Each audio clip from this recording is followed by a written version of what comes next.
Assalamualaikum warahmatullahi wabarakatuh. Kami dari kelompok 1 yang beranggotakan teman saya Firja Sururi Naufal dan saya Hilwa Azizah. Kami di sini akan membahas tentang Khulafaur Rasyidin, mata kuliah Sejarah Peradaban Islam, dan dosen pengampu kami yaitu Bapak Akhyar Rasyidi MPDI. Kami dari lokal PMTKB 2018.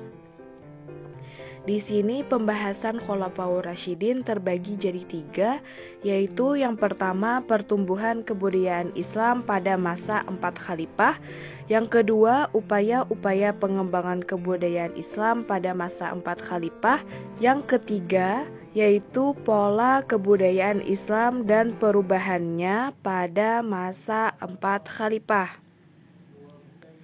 Kita masuk kepada pertumbuhan kebudayaan Islam pada masa Khalifah Abu Bakar Asy-Syiddiq.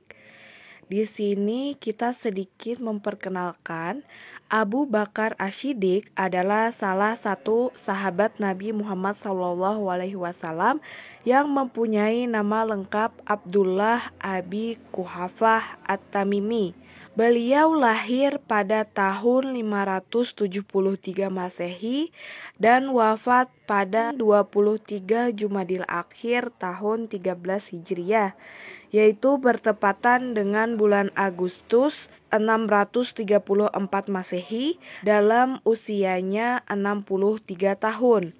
Proses pengangkatan khalifah melalui kesepakatan kaum muhajirin dan ansor yang dilakukan di Sakifah Bani Saidah atau ruang pertemuan.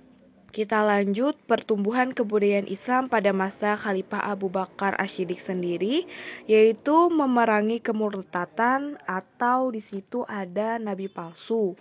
Kemudian membudayakan musyawarah yang demokratis, menumbuhkan loyalitas umat Islam dan tentara kepada pemerintah yang memberi dukungan, membudayakan musyawarah dalam menyikapi setiap masalah yang timbul, kemudian membangun pemerintah yang tertib di pusat dan di daerah, membangun militer yang disiplin dan tangguh di medan tempur, kemudian menyusun mushaf Al-Quran, kemudian menyejahterakan rakyat secara adil dengan membangun baitul mal, serta memperdayakan zakat, infak, serta ghanimah dan jizyah. Lalu pertumbuhan kebudayaan Islam pada masa Khalifah Umar bin Khattab. Di sini Umar bin Khattab nama lengkapnya adalah Umar bin Khattab bin Nufail, keturunan Abdul Uzza Al-Quraisy. Khalifah Umar memiliki postur tubuh yang tegap dan kuat, wataknya yang keras, pemberani, dan tidak mengenal gentar, tutur bahasanya halus dan bicaranya fasih. Khalifah Umar memerintah selama 10 tahun. Beliau memerintah atau menjadi khalifah berdasarkan surat wasiat dari Abu Bakar. Jadi, Abu Bakar sebelum wafat, beliau memberikan wasiat kepada Umar bin Khattab agar menjadi khalifah selanjutnya. Kemudian Umar bin Khattab meninggal pada tahun 644 Masehi pada usia 64 tahun karena dibunuh oleh virus atau sering disebut dengan Abu Lu'lu'ah. Pertumbuhan kebudayaan Islam pada masa Khalifah Umar bin Khattab yaitu adanya penaklukan besar-besaran pada masa pemerintah Umar yang merupakan fakta yang diakui kebenarannya oleh para sejarawan. Jadi para sejarawan itu mengakui adanya penaklukan secara besar-besaran pada masa Khalifah Umar tersebut karena pada masa beliau kekuatan Islam meliputi seluruh jazirah Arab, Palestina, Syria, Persia, dan Mesir. Pada masa Umar bin Khattab mulai dirintis tata cara menata struktur pemerintahan yang bercorak desentralisasi. Karena banyaknya kekuasaan Islam yang ditaklukkan oleh Umar, maka mulai sejak masa Umar, pemerintah dikelola oleh pemerintahan pusat dan pemerintahan provinsi atau daerah. Jadi dibagi kekuasaannya. Kemudian Khalifah Umar membentuk lembaga pengadilan di mana kekuasaan seorang hakim yudikatif terlepas dari pengaruh badan pemerintahan eksekutif. Lanjut, pertumbuhan Islam pada masa Khalifah Umar bin Khattab, yaitu berkembang suatu lembaga formal yang disebut Lembaga Penerangan dan Pembinaan Hukum Islam. Terbentuknya sistem atau badan kemiliteran.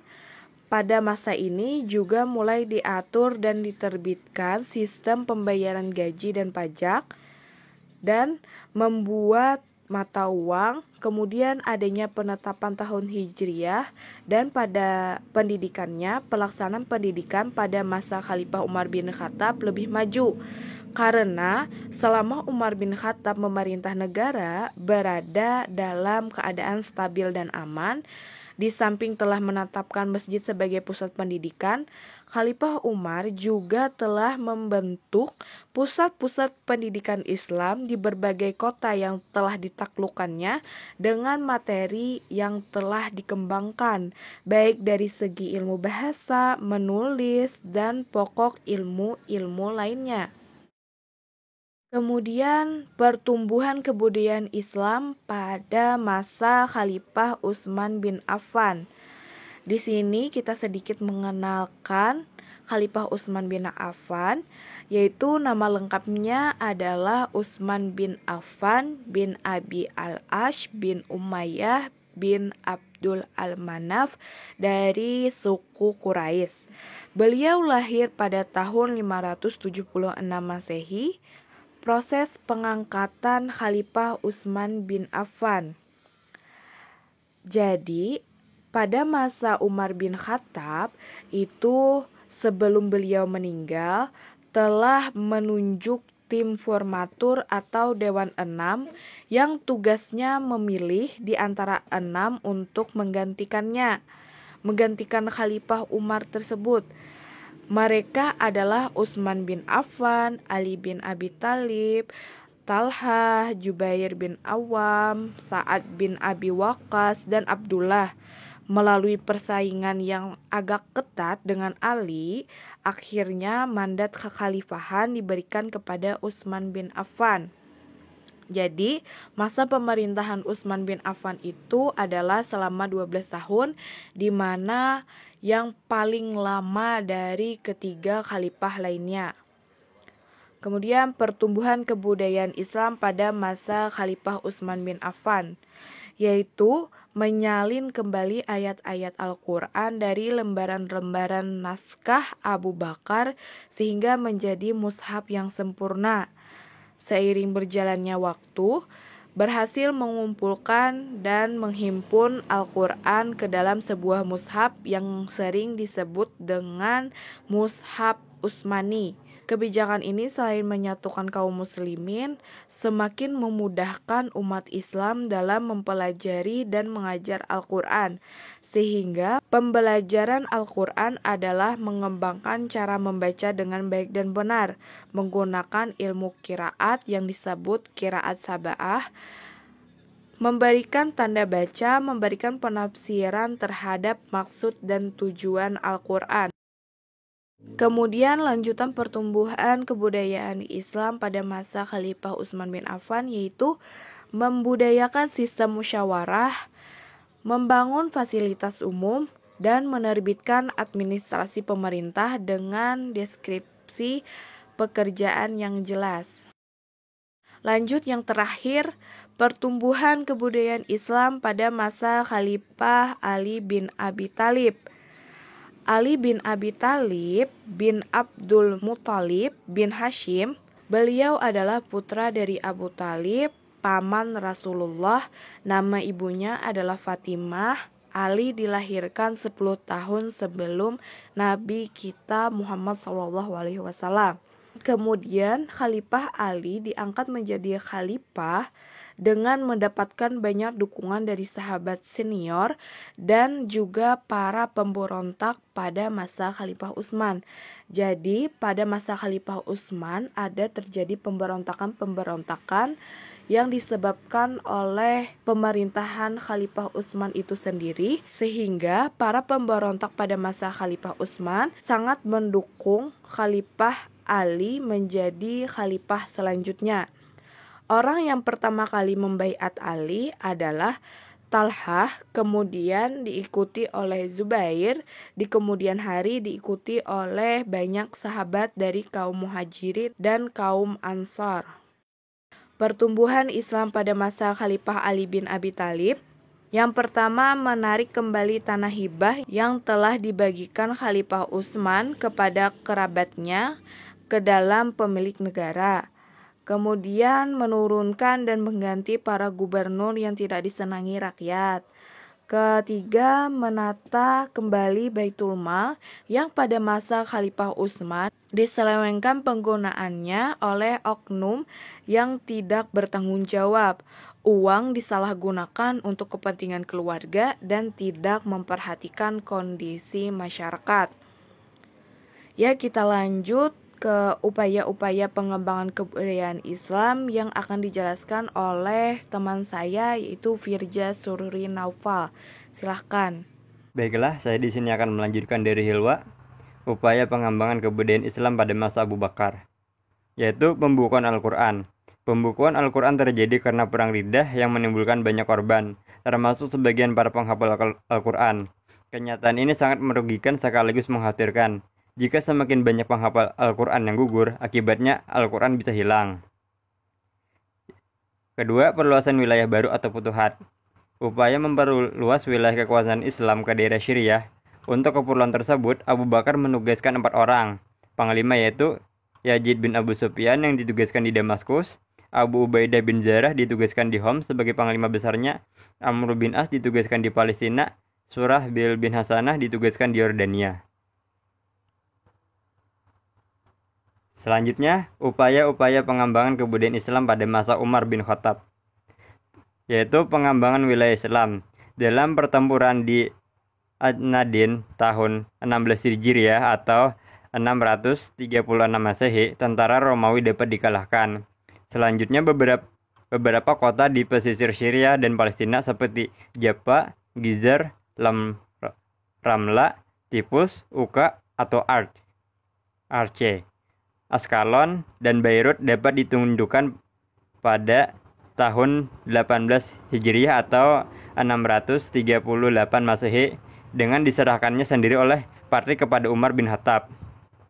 Kemudian, pasukan Islam menuju Persia ini berada di bawah pimpinan Sa'id bin Abi Waqqas. Dalam perkembangan berikutnya, berturut-turut dapat ditaklukkan beberapa kota seperti Qadisiyah tahun 16 Hijriah atau 636 Masehi, Kuta Jalula tahun 17 Hijriah atau 638 Masehi, Madain tahun 18 Hijriah atau 639 Masehi, dan Nahawan tahun 21 Hijriah atau 642 Masehi.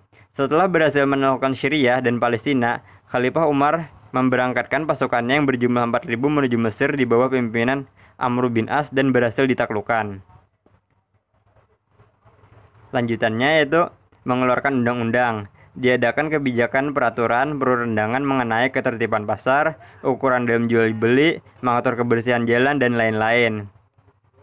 Yang ketiga, pembagian wilayah pemerintah. Umar bin Khattab juga membagi daerah menjadi beberapa daerah pemerintahan, yaitu pemerintahan pusat yang dipimpin oleh Umar dan pemerintahan daerah yang dipegang oleh gubernur.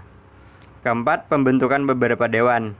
Membentuk beberapa dewan, diantaranya Dewan Perbendaharaan Negara, Dewan Militer. Ia juga membentuk urusan kehakiman. Selanjutnya, upaya-upaya pengembangan kebudayaan Islam pada masa Utsman bin Affan. Perluasan wilayah. Pada masa Khalifah Utsman terdapat juga beberapa upaya perluasan daerah kekuasaan Islam, diantaranya adalah melanjutkan usaha penaklukan Persia, kemudian Tabaristan, Azerbaijan, dan Armenia. Usaha perluasan daerah kekuasaan Islam tersebut lebih lancar lagi setelah dibangunnya armada laut Satu persatu daerah di seberang laut ditaklukkannya, antara lain wilayah Asia Kecil, pesisir Laut Hitam, Pulau Cyprus, Rhodes, Tunisia, dan Nubia. Yang kedua, standarisasi Al-Quran. Melakukan penyeragaman cara membaca Al-Quran. Cara baca inilah yang akhirnya secara resmi dipakai oleh kaum muslimin. Setelah dimodifikasi, maka dikirim ke para gubernur dan mushaf yang sebelumnya dimusnahkan untuk menghindari perselisihan dan perbedaan dalam bacaan Al-Quran. Lanjutannya itu pengangkatan para pejabat negara. Dan terakhir, pembangunan fisik. Utsman berjasa membangun bendungan untuk menjaga arus banjir yang besar dan pengaturan pembagian air ke kota-kota. Dia juga membangun jalan-jalan, jembatan-jembatan, masjid-masjid, dan memperluas masjid Nabi di Madinah. Dan upaya selanjutnya, upaya pengembangan kebudayaan Islam pada masa Ali bin Abi Thalib, yaitu penggantian pejabat lama dengan yang baru. Setelah menduduki jabatan khalifah, Ali memecat gubernur yang diangkat oleh Utsman. Dia yakin bahwa pemberontakan terjadi karena keteledoran mereka. Kedua, penarikan kembali tanah hadiah. Ali juga menarik kembali tanah yang dihadiahkan Utsman kepada penduduk dengan menyerahkan hasil pendapatannya kepada negara. Dan terakhir, menghadapi para pemberontak. Nah, pola kebudayaan Islam dan perubahannya pada masa 4 khalifah.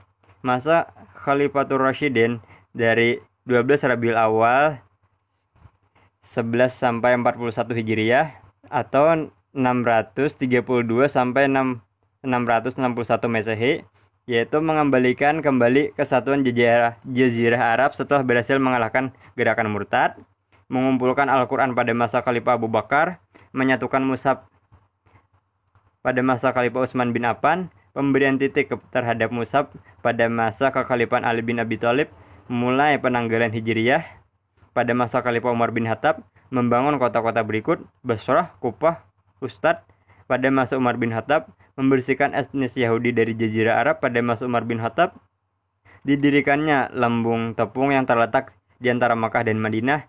Di tempat ini disimpan tepung, minyak goreng padat, kurma, dan minyak goreng cair yang diperuntukkan para musafir yang kehabisan bekal. Menjaga keamanan masyarakat ibu kota negara Madinah, memperluas Masjid Nabawi dengan membeli rumah-rumah dan tanah yang di sekitarnya, melapisi dengan bebatuan dan kerikil, dan menerangi lampu-lampu petrokmak. Hal ini sebagaimana dinyatakan Ali bin Abi Thalib, semoga Allah menerangi kubur Umar sebagaimana ia menerangi masjid-masjid kami. Umar bin Khattab pertama kali menyatukan umat Islam dengan satu imam dan sholat tarawih. Alhamdulillah sudah selesai. Terima kasih atas perhatiannya, semoga dapat bermanfaat. Mohon maaf apabila ada kesalahan dalam penjelasan. Wabillahi taufiq wal hidayah. Wassalamualaikum warahmatullahi wabarakatuh.